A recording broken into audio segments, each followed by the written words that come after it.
You're watching AWB TV.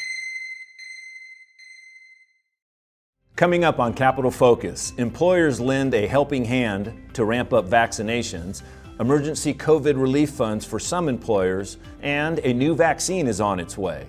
Capital Focus starts right now. Welcome to Capital Focus.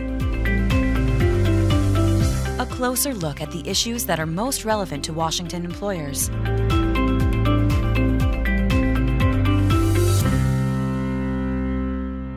Hello, I'm Dave Maston. Welcome to Capital Focus, where we bring you the highlights of this year's legislative session. There's lots to cover in this week's top news, so let's get started. A major COVID economic relief package has cleared the State House of Representatives.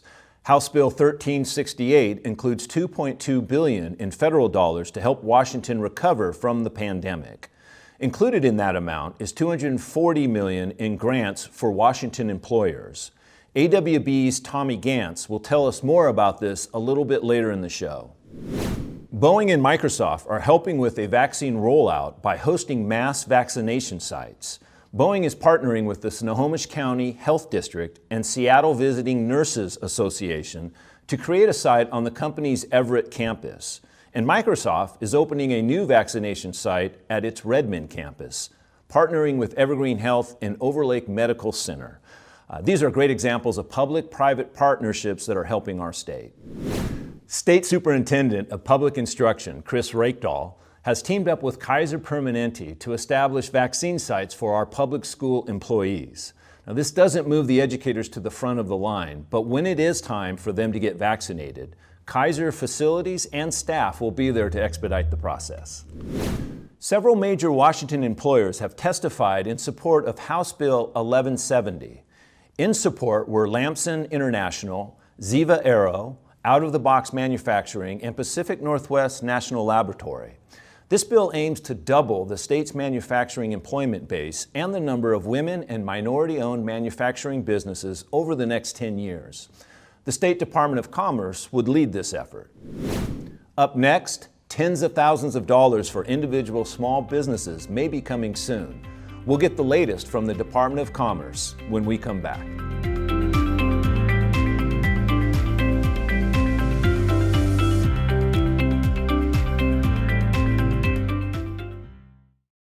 Employment laws change so often. How do I keep up? Is my business compliant with ADA guidelines? How do I protect my intellectual property? There's rules for performance evaluations. What are the new safe and sick leave rules? If there's an accident on site, are we covered? I can't afford a lawyer. Where can I turn for help?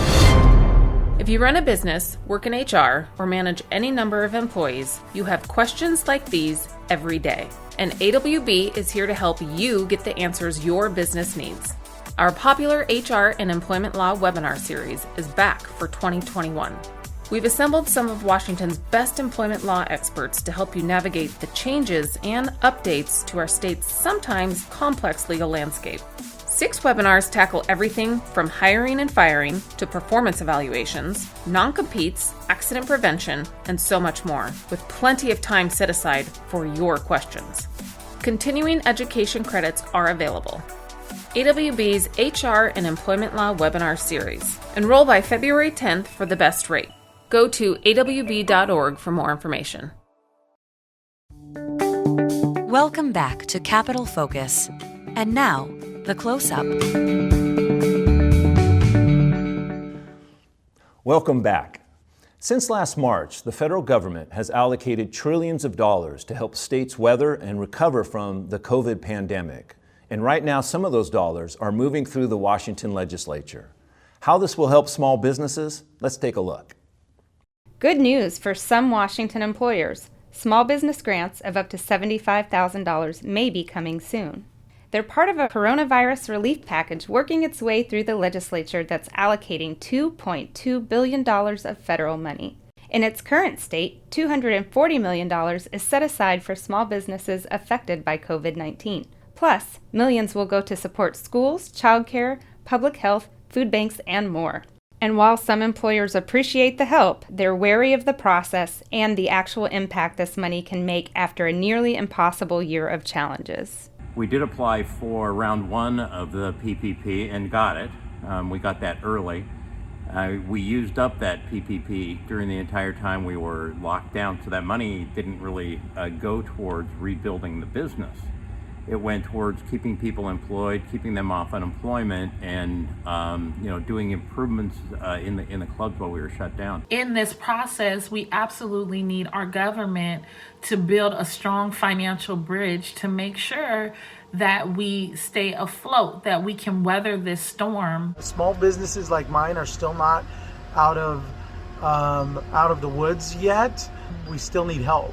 We need help if we want to continue providing jobs for our team members. The state government can really come up with financial packages that work based upon the size and needs of the business. And that may look like more grant funding. That may look like a loan. Some businesses may need more than just a $10,000 or $20,000 grant. Reopening is not the victory. Reopening is still going to be scary. We're operating right now, right out of the gate, on about 35% of the revenue that we would otherwise generate. So reopening is just a start. It's important to remember these employers create the tax revenue that fund our state services and support our communities. Right now, they need an all-hands-on-deck approach. Consistent, fast financial support, stability, tax relief, not increases, and an understanding in Olympia and the other Washington that coming back from this pandemic will take years. AWB's Tax and Fiscal Policy Committee is following the issue, and your voice can make a difference. To learn more, contact me, Tommy Gantz, at tommyjg@awb.org. That's a good reminder from our employers about what they're dealing with. AWB's Tommy Gantz joins us on set. Tommy, welcome. Thanks, Dave. The employers that you're hearing from, is there a lot of interest in this proposal? Yeah, I think there's going to be a tremendous amount of interest from across the state. I talked to the Department of Commerce earlier about this bill. We're joined today by Assistant Director Chris Green of the Washington State Department of Commerce. Welcome, Chris. Good afternoon. It's great to be here. Thank you. Thank you for coming. Just a couple questions for you around House Bill 1368. It looks like that is going to allot $240 million in business grants to our business community. And so I just had a couple questions for you today. Sounds good. Great. So our first question is, what has Commerce observed from managing grant programs in terms of continued demand for small business support? Yeah, thanks, Tommy. Again, it's great to be able to be here with you all today at AWB. AWB is such a great partner for us, and it's been great to connect on all these things throughout the COVID period. For us, we've done 4 rounds of grant programs for the department so far. There's still overwhelming need for more relief. We see that mostly and especially in the very small businesses. And so those under $1 million or under $2 million a year in revenue. Most of our demand comes from those kinds of businesses, and specifically businesses that have a high part of their activity that is sort of face-to-face interaction with consumers. And so, and those are the ones, of course, that have been impacted by the health and safety measures. So restaurants and bowling alleys, fitness centers, and hair and nail salons too earlier on. There's still, I think, great demand for relief. And we're seeing that both for demand for these grant programs that the state's been working on, but also for the PPP loan programs that are out there right now too. So I don't think we're out of the woods yet on needing to do some more relief work for these kinds of businesses. Thanks, Chris. What can you tell us about the current proposed legislation for additional small business grants? Yeah, thanks a lot. We're watching that very, very closely. I know as you all are. So, House Bill 1368 has passed the Ways and Means Committee. We believe that will be the prevailing vehicle that ultimately would arrive at the governor's desk here sometime soon. The Senate still has to, of course, pass that off the floor, which may happen sometime in the next week or so. There was a Senate bill, of course, too. We think that was a companion that may not move. I think what we're looking at in this bill right now is some of the language that creates 2 very important but distinct focal areas. One is for businesses that fully closed, but temporarily, that need some assistance to get back open. And so, of course, some of those businesses I just mentioned a moment ago probably were in that category where they definitely closed fully and need some assistance to reopen. And the other major focal area are businesses that may not have closed, but have had overwhelming impact from the COVID recession. So there's a lot of different kinds of companies that, maybe they weren't closed. Maybe it's a transportation company or a taxi cab company. Their business dried up. Or we heard a lot from folks that maybe were service providers to the restaurant industry. They themselves weren't closed, but of course they had no customers, so that a significant decrease for the summer. So those are two big thrust areas that we're watching to see how we would be able to administer as this comes to the Department of Commerce. There are some things in the bill right now that allow grants to be larger than before. The bill allows for grants up to $75,000. That's the language that's in there now. We'll have to look at that and see what's the best utility to make sure money gets around to the right places. And there is some language in the bill now that would require the department to look at grant funding the business has received in the past, and possibly to deduct that from whatever a future grant award would be. I believe there's a desire by some to make sure we're not funding the exact same businesses we may have funded last time and you get money to new businesses. So we're balancing that as we look at how to interpret this language. We're watching to see if anything changes before the end of the process. So who would be eligible under each category? It sounds like you explained that a little bit, but could you go into a little more detail?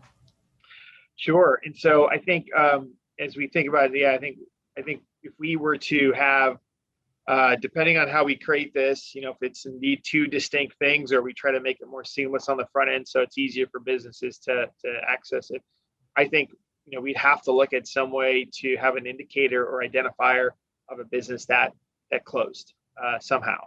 Either they were forced to do that or they had to do that for other reasons. But I think we have to look at that and see how can we gain that information. Is it something a business can report to us and self-attest? Do we need to validate that? How do we do that?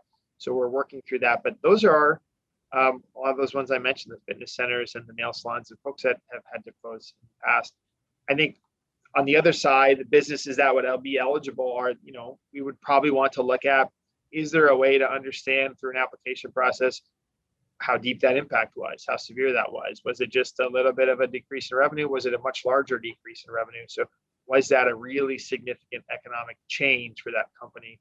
And that would sort of follow the spirit of what we think the bill language will say. So we've got some work to do to sort of interpret things and create some eligibility rules. So to clarify, if a business has received grants in a previous round, it sounds like that would reduce the amount they're eligible for in this round of grants. Is that correct?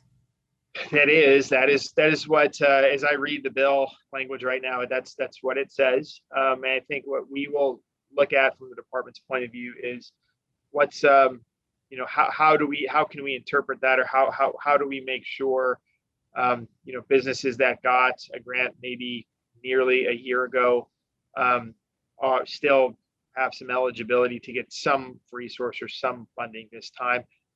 What with that, that other part of the bill language that allows grants up to $75,000, that is a much, much bigger number than our normal grants. We've had grants anywhere from $4,000 to $12,500. And so we have some work to do to kind of figure out what the market demand signal is going to be in this next round. And we're talking to some other states right now that have also just launched another small business grant round to try to understand how they're creating their programs and how they're viewing the market demand signal for this kind of program as well right now. So what's the timing on getting this out to employers? I hope, it's as soon as possible, as a cliche or as a maxim might go. We want to move as quickly as possible. I think, in the last time we did this program, we had an artificial constraint. We had these were federal funds, and there was a deadline at the end of December to spend the federal funds. In the end, the president signed a bill that changed that, but we had some pressure to kind of move very, very quickly. And there was some value to that, to get money injected into the economy quickly and get liquidity to those businesses. And I think we could have improved a bit to have better communication and marketing and awareness, especially on some language translation issues that we want to do. We really want to prioritize to make sure once we open up a new portal, there's been adequate time to prepare and have materials ready and make sure that everybody that needs money has a fair shot. So we're going to be balancing those two things, the need to have a fair and adequate process, and then also to get the money out as quick as we can. So I would wager now that we don't have that federal time constraint that we did on the last round for the CARES Act, we will probably want to take a breath and make sure we get it done correctly. So that's what we'll be really focused on over the next few weeks as we see this legislation come through. Chris, where can people go for more information? That's a great question. I think the best place is going to be commerce.wa.gov. That's our Commerce Maine website. On the main page of that website, not only will we have links and information about this grant program once it's signed into law and once we start to build that out, there's also a variety of other links there that you can get to for small business resources and assistance. So I think that's the place I would go for now. And of course, there's any number of other really great resources at the AWB website and a bunch of other places where there's some good places to look for help. Assistant Director Green, thank you so much for joining us today. We look forward to working with you to help our state recover from the pandemic. Thanks so much, Tommy, and thanks to AWB for all the great partnership. Well, that was good from the Department of Commerce. Really appreciated that information. There's a lot of moving parts on this proposal, and we know that the first COVID package that came from the federal government back in June was about $12 billion, with a B, billion dollars for Washington employers. This one's been skinny down, it's $240 million. I did a quick math on that. That's like 3,000 to 4,000 businesses that will get some support, but again, that's a pretty small number. That's right, Dave. So clearly we have a lot more work to do. With that, we've been working at AWB. We've got a recovery agenda that we've put forward. I know that you worked a lot on that. Includes both the unemployment insurance policy that the legislature is moving through right now, as well as some funding in the insurance fund as well. That's going to be, we're looking to see that a little bit later on. Some tax and fiscal policy in there as well. Can you share some of that? That's right. Included is tax increment financing, which is a great economic development tool and will help lead to recovery, as well as B&O tax relief for grant recipients. Also included is a proposal on PPE and manufacturing tax relief. Okay, so we have several bills. Some are in the House, some are in the Senate, but they're in the process of moving through. That's right. In our agenda, our recovery agenda includes transportation. Can you give us a little bit of information? Why would transportation be on a recovery package? Well, Washington's infrastructure is really important to America's economy. We move $70 billion in goods through our ports each year. $70 billion? Yes, sir. Okay, so the maintenance, preservation, and improvement of our road system, it helps our overall economy. Absolutely. And we have capital budget as well, where, again, this is where we're seeing additional funding, and we're really pushing for additional funding for more construction, more jobs. We know that the community colleges, technical and community colleges, have a long line of maintenance and preservation, as well as new buildings that they need, and this would be a great time for the legislature to really step up and get that funding out there, because that's work, right? And that's what we need in our state. Also included is some items for workforce development, health care, and then also childcare. So we've got a rather large package of issues that we're pushing at AWB, part of the recovery, and we'll see how that goes throughout the session. Tommy, thank you for joining us. Really appreciate the information. Thank you, Dave. Coming up next on Capital Focus, the United States has 2 vaccines, and now a third one is on the way. We'll get an update after the break.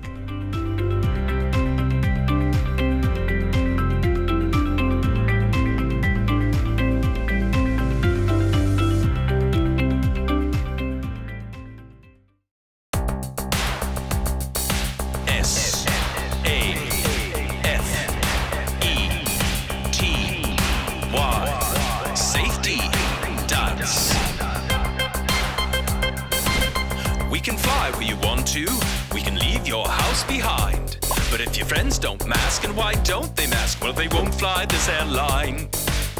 You can fly if you want to, cause we do safety right. We have air that's clean and disinfectant machines zapping germs like an arcade space fight. And we dance to the dance, to the dance. Everybody wash some hands. Do the dance, do the dance, while always wearing a mask. Do the dance, do the dance. No, seriously, please wash your hands. Do the dance, do the dance. Have the filters cleaning commence. Alaska safety dance. Alaska safety dance. Alaska safety dance.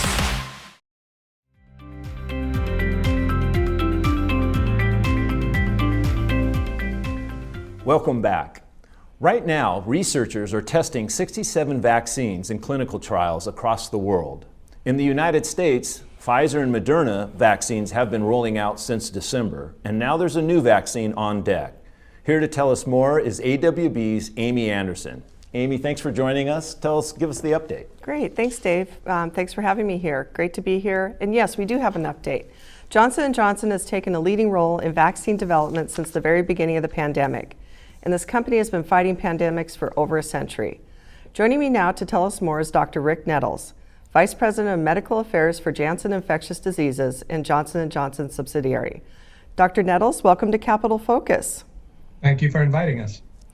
So let's get started. We see a lot of percentages discussing the effectiveness of the different COVID vaccines. Can you please detail the effectiveness of the J&J vaccine? Absolutely. So this is an exciting week for Johnson & Johnson. We met the primary endpoint for our pivotal phase 3 clinical trial.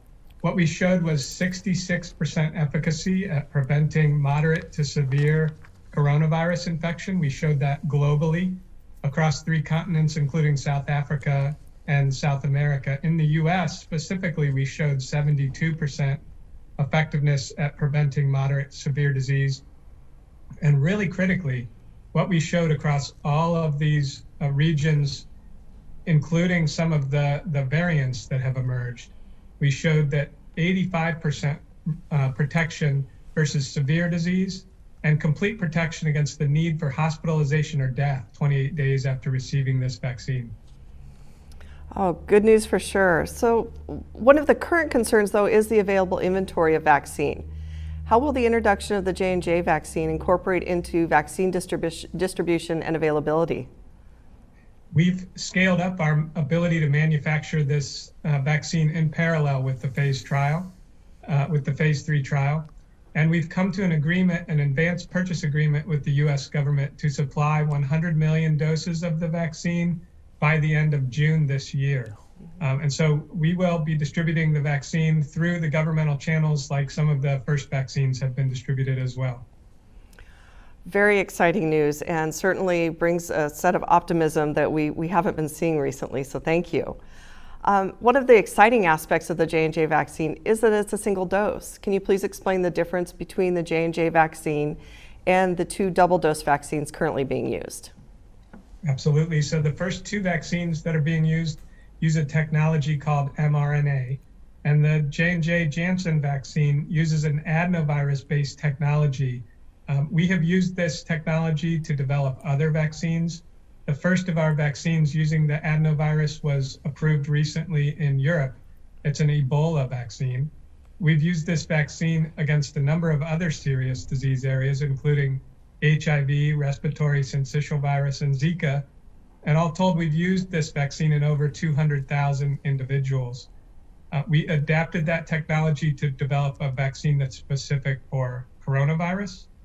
And during a pandemic period, we know organizations like the WHO really call for the potential for single dose vaccines so that we can vaccinate as many people as we can. And so that's how we designed our phase 3 clinical trial, to explore a 1-dose approach.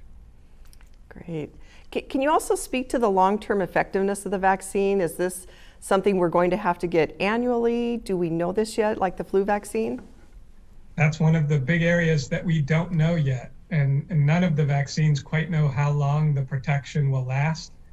So we're still learning a lot about coronavirus, and we're still learning a lot about the vaccines. But the design of our trial is to follow out people to at least 2 years.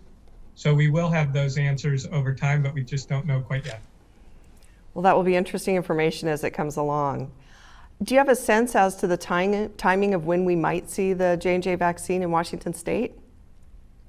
Well, J&J has filed now for FDA emergency use authorization, And we hope that by the end of February, the FDA will take up this file and make a consideration. If the FDA grants emergency use authorization in late February, we would be able to make the vaccine available to the US government in early March, and then the vaccine would flow through the channels there to Washington. Well, we are anticipating that. And Dr. Nettles, thank you again for joining us today. We look forward to having you join us in person someday soon. Thank you. And I'm going to take it back to you, Dave. That was impressive. We could have 100 million doses from J&J by June. At least that's what I was hearing from the doctor. And so now we have Pfizer, Moderna, and now J&J up on deck. And so that's pretty exciting.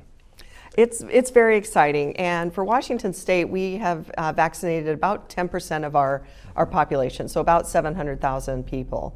Right now, our daily average is about 28,000 people a day. And the governor's plan is to get up to 45,000 doses per day. However, that will require an increase of manufacturing of the dose and getting it into Washington State. Right now, we receive about 100,000 doses a week. We need to up that to about 250,000 doses a week in order to hit that 45,000 mark. And that's going to depend on getting another vaccine into the mix, like the J&J one. The president just put in place the Defense Production Act that will prioritize the equipment needed for that production. So hopefully we will see an increase in the doses arriving in Washington State soon. Okay, and this is all good news. We're going in the right direction. As I recall, we were at 15,000 doses per day, and so when the governor came out with the new vaccination plan, so we're moving in the right direction and having J&J, that'll be fantastic. Very exciting and very hopeful, yes. Thanks for joining us today. Thank you, Dave. All right. Hey, let's take a quick look at the AWB events calendar. Starting this Wednesday, our popular HR and employment law webinar series kicks off again. This 6-part series is like having a team of top Washington employment law attorneys right there with you. And please note, there are continuing education credits for this webinar. This Thursday, during our virtual lobby lunch, we'll hear from State House and Senate Republican leaders about what's happening in Olympia this year. On February 18th, we bring you another installment of our ongoing Vaccine Update webinar series. This one starts at 2 p.m. and runs to 3:30. It takes a look at the legality of mandatory and voluntary vaccination programs. Down the road, just a little bit farther, we have our spring meeting, so please circle May 12th, at least for now, and we'll have more information later. Tonight we finish with some good news from the Woodland Park Zoo in Seattle. A western lowland gorilla named Nadiri gave birth to a baby girl late last month. You can see the infant virtually at zoo.org/growingupgorilla. The newborn weighs 4.9 pounds, and according to the Seattle Times, is 100% adorable. I'd have to agree with that. This is AWB's Capital Focus. I'm Dave Maston. Be safe, be smart. I'll see you next week.